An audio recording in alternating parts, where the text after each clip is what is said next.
My name is Cheryl, and I have a story to share. It all began when I was about 6 or 7 years old. That's when my parents split up. My dad, Harold, couldn't handle things anymore.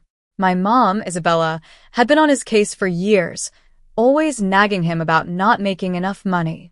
She constantly put him down, making him feel worthless. I remember one time when Dad came home so happy because he got a promotion at work. He had the biggest smile, feeling proud of himself for once. But Mom just looked at him and said, "That's it? I thought you had finally found a real job." I watched the joy drain from his face. It was like watching a balloon slowly deflate. Not long after that, Dad left. Now that I'm older, I understand why, but back then, it felt like my whole world was crumbling. Mom saw his leaving as a chance. She quickly figured out how to use the poor single mother story to her advantage. She'd go to work and act all sad in front of her boss. "I'm so sorry I'm late again, Mr. Frank," she'd say, wiping fake tears. Cheryl was sick, and I had no one to help. Mr. Frank would pat her hand and tell her not to worry, while I was actually just fine at home, watching cartoons while Mom spent hours on her hair and makeup. Family gatherings were the worst. Mom would take center stage, dramatically telling everyone how Dad abandoned us and left us with nothing. I'd squirm in my seat, knowing it wasn't true, but I never dared to speak up. Even at that age, I knew better than to make Mom look bad in public. What nobody knew was that Dad was sending money every month, child support, he called it. Whenever those checks came, Mom would wave them in my face and say, "Look at this, Cheryl. Your father thinks this tiny amount is enough to raise a child." Pathetic. I didn't know how much it was supposed to be, only that it made her angry. And when Mom was angry, my life got a lot harder. As I got older, I began to notice things like the way Mom would sometimes look at me. Her eyes would narrow, almost like she saw something she didn't like. Later, I realized it was because I looked too much like Dad, and those memories weren't the happy kind for her. But she kept me around anyway. I was useful, you see. The image of the struggling single mom with her brave little girl was too good to resist. It got her sympathy, special treatment, and even some government help. But then, when I was about 10, everything changed again. Mom met Jack. Rich, successful Jack. Suddenly, being a struggling single mom wasn't so appealing anymore. Now, she had a new role to play, the devoted wife of a successful businessman. And I didn't fit into that picture anymore. It started small. Mom would forget to wash my clothes, so I had nothing clean to wear to school. I'd show up in wrinkled, stained clothes, feeling embarrassed as the other kids whispered and pointed. Then there was the food situation. Mom would make fancy meals for her and Jack, filling the house with delicious smells. But when I'd come to the table, she'd say, "Oh, Cheryl, I'm sorry. I didn't make enough for 3. Why don't you make yourself a sandwich?" So I'd go to the kitchen, stomach growling, and make a peanut butter and jelly sandwich. I could hear Mom and Jack laughing in the dining room, the sound of clinking wine glasses making my simple meal feel even smaller. The worst part was when she started messing with my schoolwork. I'd spend hours working on a project, only for it to go missing the next morning. I'd show up to school empty-handed, struggling to explain to the teacher what happened. My grades started to drop, and my teachers looked at me with worried eyes. Through all of this, Jack didn't seem to notice. He was always busy with work, and when he was home, his attention was all on Mom. She played the loving wife perfectly. "Jack, darling, you work so hard," she'd say, rubbing his shoulders. "You deserve a break." He'd look up at her with a smile, totally captivated. "What would I do without you, Isabella?" he'd say. Things got worse when Mom announced she was pregnant. Jack was thrilled, and Mom made the most of it. "The doctor says I need lots of rest," she'd tell me, lying on the couch. "Be a dear and tidy up the house, won't you?" I spent my afternoons cleaning while Mom took naps or chatted with friends on the phone. When Jack came home, she'd slowly get up, holding her barely there baby bump. "Oh, honey, I'm so tired," she'd say. "Growing a baby is hard work." Jack would rush over, worried, saying, "Sit down, my love. Cheryl, bring your mother some water." As the months went by, I felt more and more alone. I started pulling away from my friends at school, too ashamed to invite them over to my house. At home, I felt like a stranger. I was more like a servant, expected to do whatever Mom wanted. One night, I was in bed, listening to Mom and Jack excitedly talking about nursery designs, and something inside me snapped. I couldn't handle it anymore. I needed to get out. With shaky hands, I picked up my phone and did something I had never dared to do before. I called my dad and told him everything, the neglect, the mind games, the constant feeling of being unwanted. Dad listened quietly. The only sound was his breathing, letting me know he was still there. When I finally stopped talking, there was a long silence. Then he said, "Pack your bags. I'm coming to get you." His voice was firm and serious. The next morning, I got up early, my heart beating fast with a mix of excitement and fear. I had already packed my bags the night before, too anxious to sleep. As I dragged my suitcase down the stairs, I heard Mom's voice coming from the kitchen. "Going somewhere, Cheryl?" she asked. I froze, expecting a big fight. But when I turned around, I saw her leaning against the doorway with a strange smile on her face. She actually looked relieved. "I'm going to live with Dad," I said, my voice stronger than I felt. To my surprise, Mom's smile grew even wider. "Well, it's about time," she said, almost cheerful. "Jack and I could use the extra space for the baby." Her words hit me hard, like a slap in the face. Before I could say anything, I heard a car horn outside. Dad was here. Mom walked me to the door, that unsettling smile still on her face. "Have a good life, Cheryl," she said, almost pushing me out the door. As I walked to Dad's car, I glanced back. Mom was standing in the doorway, actually happy, waving goodbye. It was the happiest I'd seen her in years, and it was because I was leaving. Dad's apartment was small, but it felt more like home than any place I had lived in a long time. We didn't stay there for long, though. Over the next few months, I watched in amazement as Dad's business took off. It seemed like every week he had good news, a new contract, a big client, or plans to expand. Within a year, we were looking at houses in the best neighborhoods in the city.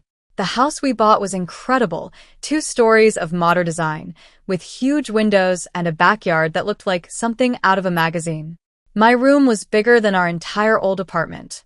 Dad worked long hours, managing his now successful business, and I put my energy into turning our big house into a real home. I learned to cook fancy meals, filling the house with delicious smells.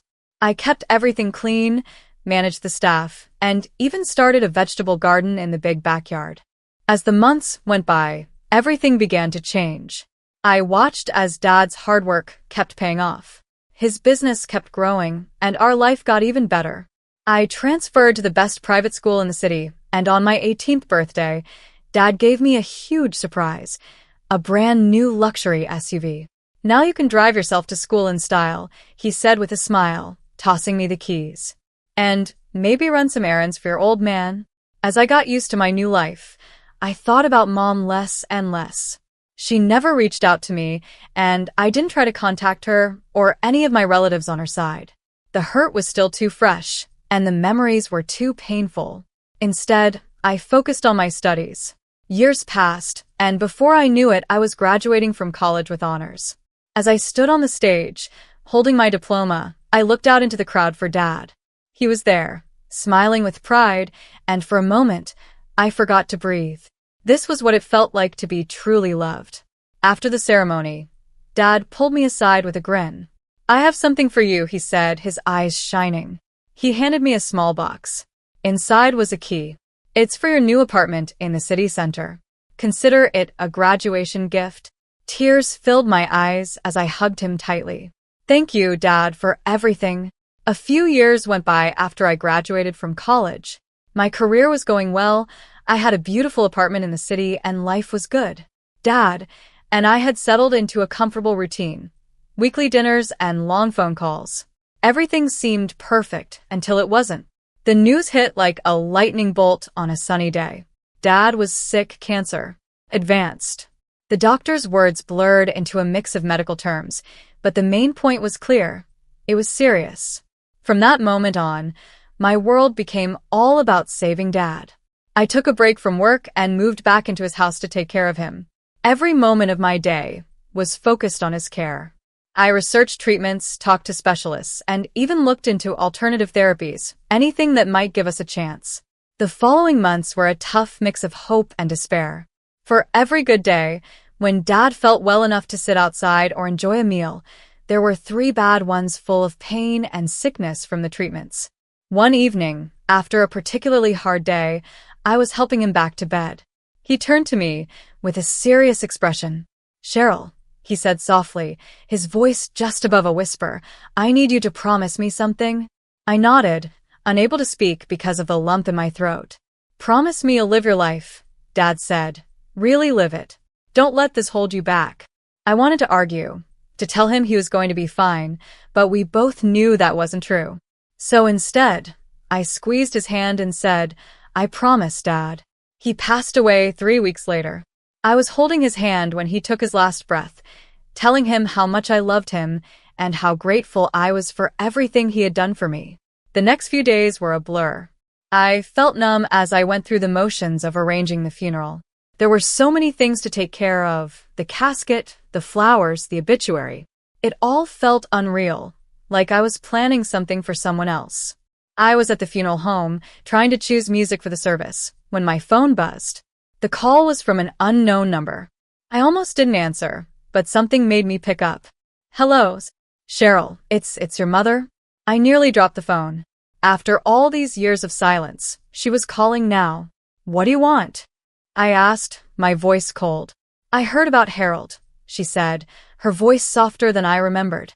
"I'm so sorry, sweetie. I'd like to help with the funeral arrangements." I wanted to hang up, to tell her to leave me alone, but I was so tired, so overwhelmed. And a small part of me, a part one thought I had buried long ago, longed for a mother's comfort. "Okay," I heard myself say. "You can help." As I ended the call, I had a nagging feeling that I had just opened a door I should have kept closed. But with Dad gone, Mom was the only family I had left. Mom showed up at the funeral home an hour after our call with my half-brother, Brian. He was about 15 now, tall and awkward. I watched as Mom fussed over him, straightening his tie and smoothing his hair. It hurt, seeing her shower Brian with the care and attention I had never received. "What do you need me to do?" she asked. Despite my hesitation, I gave her tasks to handle. To my surprise, Mom was actually helpful. She managed the catering, arranged the flowers, and dealt with the constant flow of people offering their condolences. The funeral itself went by in a haze. I remember standing there, numb, as people I barely knew came up to offer their sympathy. Mom stayed close, her hand sometimes touching my arm as if to comfort me. It felt strange to have her there, acting like a mother after so many years of neglect. After the service, when people were leaving the cemetery, Mom came up to me again. "Cheryl," she said, "I know this might not be the right time, but I'd like to stay in touch. Maybe we could get coffee sometime." I stared at her, this woman who had made my childhood so difficult, who had been happy to see me leave. But now, she was the only family I had left. "Maybe," I said at last. "I'll think about it." To my surprise, Isabella actually kept her word. In the weeks that followed, she called me often, her voice always full of concern. "How are you doing, sweetie?" she'd ask. "Do you need anything?" At first, I was distant, giving short answers, not trusting her. But as the days went by and I started feeling the weight of Dad's absence, I found myself wanting some kind of connection, even if it was with Isabella. Our conversations started simple. She asked about my job, my apartment, my friends. But over time, her questions began to shift. "Your father's business," she'd mention casually. "I hope it's not too much for you. Harold always worked so hard." I would quickly change the subject. The truth was I was overwhelmed. Dad had left me everything, the company, the real estate. It was a lot to handle. And deep down, some part of me, sharpened by years of dealing with Isabella, told me to stay quiet about it. As the weeks turned into months, Isabella's hints became less subtle. "Brian is looking at colleges," she said during one call. "Tuition is so expensive these days. I don't know how we'll manage." I made a non-committal sound, my guard instantly up. Another time, she said, Jax had some setbacks at work. The economy is hitting everyone hard. It seemed like every conversation turned into a talk about money and their struggles. And each time, I felt the pressure in her words. Despite my doubts, Isabella's sudden acts of kindness began to break down my defenses. Against my better judgment, I started to help out with small amounts of money. It started innocently, paying for Brian's SAT prep classes, buying Isabella a new laptop when hers broke, even covering a month's rent when Jack's company hit a rough patch. "You're an angel, Cheryl," Isabella would say. "I don't know what we'd do without you." Each time she said it, I felt a warmth inside me. Was this what it was like to have a real family? Meanwhile, I threw myself into running Dad's company. I promoted his trusted deputy to director, while I remained the owner, making all the big decisions. It was hard work, but sitting in Dad's old office made me feel closer to him. As time went on, Isabella's requests became more frequent and bigger. What started as occasional help turned into regular expectations. The breaking point came one sunny Sunday afternoon. I was knee-deep in quarterly reports when Isabella called. "Cheryl, darling," she began, her voice overly sweet, "we've been thinking, it's been so long since we had a proper family vacation. We found this amazing package deal for a European tour." My stomach dropped. "Isabella, I don't know," I started to say. "It would mean so much to Brian." She cut me off. "After all we've been through, don't you think we deserve a little happiness?" I felt guilt mixed with anger in my chest, and before I knew it, I had agreed to pay for their trip. But it didn't end there. The day after they got back, Isabella was on the phone again. Now, about Brian's college fund, she said. This time her tone was demanding, not sweet. "We'll need you to set that up right away. He's got his heart set on Bordentown, you know." Something inside me snapped. All the years of neglect, the emotional games, the manipulation, they all came crashing back. "No," I said, my voice shaking. "No more, Mom." "I'm done." There was a pause. Then Isabella's voice turned cold. "After everything we've done for you, you ungrateful brat. How dare you turn your back on your family?" I let out a bitter laugh. "Family? You mean the mother who was happy to see me go? The one who made my childhood miserable?" The argument exploded.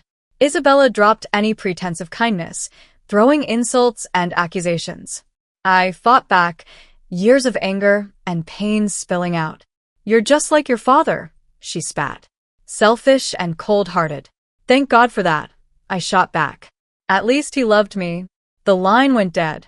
I stood there, shaking, the phone clutched in my hand. The silence was overwhelming. When a chance for a month-long business trip abroad came up, I grabbed it. It was the perfect escape, a chance to get away and clear my head. As I boarded the plane, I felt a huge weight lift from my shoulders. Maybe some time and distance was exactly what I needed. After a month away, I was eager to get back to my own space.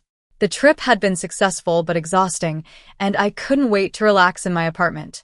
But when I turned the key in the lock, something felt wrong. I pushed the door open, and my heart sank. Everything was different. My carefully chosen furniture was gone, replaced by decorations I didn't recognize. A shocked couple stared at me from the couch. "Who are you?" I demanded, panic rising. "What are you doing in my apartment?" The man stood up, looking confused. "Your apartment? We bought this place a couple of weeks ago from a woman named Isabella." The world spun around me. Isabella. My mother. No, it couldn't be. There had to be some mistake. I stood there, my voice shaking. "I never sold this apartment. I've been out of the country." The couple looked at each other, clearly worried. "We have all the paperwork," the woman said, sounding unsure. "Maybe you should talk to your realtor?" I stumbled out of the apartment, my mind spinning. My first thought was to call the police and report a fraud, but something inside told me to confront Mom first. I needed to hear it from her own mouth. With trembling fingers, I dialed her number. It rang once, twice. "Hello, Cheryl." Mom's voice was overly sweet. "How was your trip?" "Cut the nonsense, Mom," I snapped. "What did you do to my apartment?"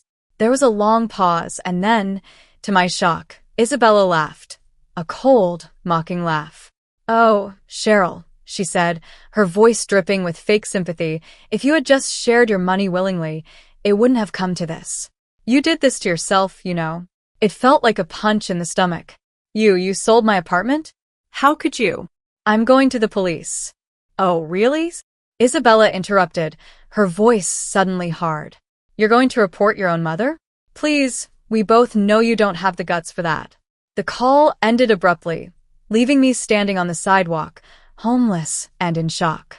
But her smug confidence lit a fire in me. Without thinking, I hailed a cab and told the driver to take me to Isabella and Jack's house. I pounded on the door, anger and adrenaline racing through me. Jack answered, looking confused. Cheryl, what's going on? I pushed past him into the house. Where's Isabella? I demanded. She's not here, he said, looking even more bewildered. Cheryl, what is this about? In a rush, I told him everything, the apartment, Isabella's confession, all of it. As I spoke, I saw the color drain from Jack's face. That's impossible, he said, stunned. We don't need money for Brian's education. I've already set aside funds for that. We stared at each other, the truth slowly sinking in. With shaky hands, Jack started pulling out financial statements and credit card bills. As we went through them, the full story came out. Mom had secretly taken out loans and was drowning in debt. I had no idea, Jack whispered, looking shocked. I felt a strange mix of anger and pity. Jack had been just as deceived as I was. As the full extent of Isabella's lies came to light, a cold determination settled over me. This wasn't just about me anymore. This was outright fraud. I knew what I had to do, and I didn't hesitate. I hung up with the 111 operator, feeling like a huge weight had been lifted off my shoulders. For too long, I had been Mom's victim, but not anymore. The investigation that followed was tough, but it had to be done. Every detail uncovered showed more of Isabella's lies. She hadn't just forged my signature to sell my apartment. She had been living a double life. The credit card statements showed fancy clothes, luxury spa visits, and stays at 7-star hotels. All of it was kept secret from Jack, and all of it was paid for through a web of lies and hidden loans. The trial turned into a media frenzy, with reporters crowding outside the courthouse, desperate for any bit of gossip. I hated being in the spotlight, but a part of me was glad to see Isabella's perfect image fall apart for everyone to see. In the end, justice was served. Mom was found guilty of everything: fraud, forgery, and more. The judge's words still echo in my mind, Mrs. Isabella Sermon. Your actions show a complete disregard for the law and a betrayal of your family's trust. I sentence you to 4 years in prison and order you to repay the full value of the apartment to Cheryl Sermon. Jack was in shock throughout the whole thing. The day after the sentencing, he called me. Cheryl, he said, his voice shaky, I'm filing for divorce, and I'm seeking full custody of Brian. After what she's done, I can't let her be around him. Afterward, I started rebuilding my life once again. The money from the apartment was returned to me, and I used it to buy a small house on the edge of the city. A fresh start. I put my energy into running Dad's company, doing my best to honor his legacy. The work was challenging, but it felt good, and for the first time, I felt like I was really standing on my own. Brian and I stay in touch. He's in college now, studying engineering, with Jack's full support. It's a bittersweet connection, but I'm happy we have some sort of relationship. As for Isabella, I haven't heard from her since the trial. I don't know if she's tried to reach out, and honestly, I don't want to know. That part of my life is over.